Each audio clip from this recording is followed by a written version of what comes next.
একটি বিশেষ প্রচেষ্টা। বন মহোৎসব উপলক্ষে 22শে জুলাই 2024 সোমবার পশ্চিমবঙ্গের হুগলি জেলার খানাকুল থানার অন্তর্গত রামনগর অতুল বিদ্যালয়ের সবুজ বাহিনী খানাকুল এলাকার বিভিন্ন স্থানে প্রায় 5 শতাধিক বৃক্ষরোপণ করে। বৃক্ষরোপণ করার জন্য ছাত্রছাত্রীদের নিয়ে কয়েকটি দল তৈরি করা হয়। বিশ্বব্যাপী পরিবেশ আন্দোলনের সঙ্গে যুক্ত বিশিষ্ট ব্যক্তিবর্গের নামে দলগুলির নামকরণ করা হয়। রোপণ করা বৃক্ষগুলি সারা বছরের দায়িত্ব ওই দলগুলির ওপরেই অর্পিত হয়েছে। হুগলির খানাকুল থেকে শতরূপ ভট্টাচার্যের রিপোর্ট, নিউজ 24 মিডিয়া।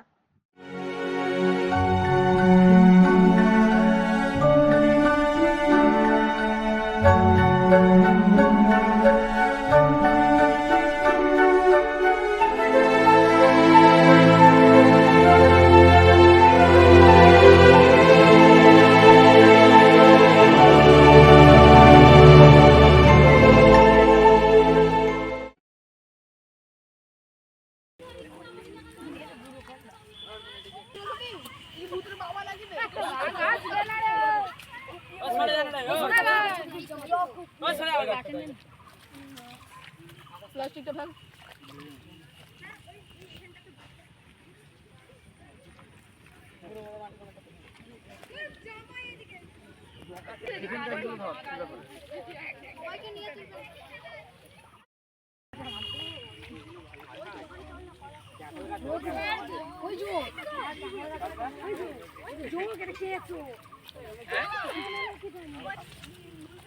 এই গাছে বসে দেখি লম্বা সবগুলো দেই, সবগুলো মুখ খুললি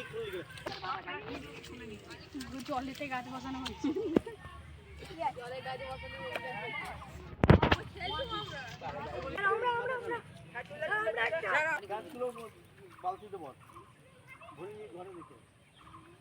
রাজ্যব্যাপী বন মহোৎসব উপলক্ষে বিগত এক সপ্তাহ ব্যাপী রামনগর অতুল বিদ্যালয়ের সবুজ বাহিনীর পক্ষ থেকে যে বৃক্ষরোপণ কর্মসূচি চলছিল, প্রায় খানাকুল জুড়ে প্রায় 5 শতাধিক বৃক্ষরোপণ করা হয় এবং এই বৃক্ষরোপণ করার জন্য ছাত্রছাত্রীদের নিয়ে বিভিন্ন কয়েকটি দল উপদল তৈরি করা হয়।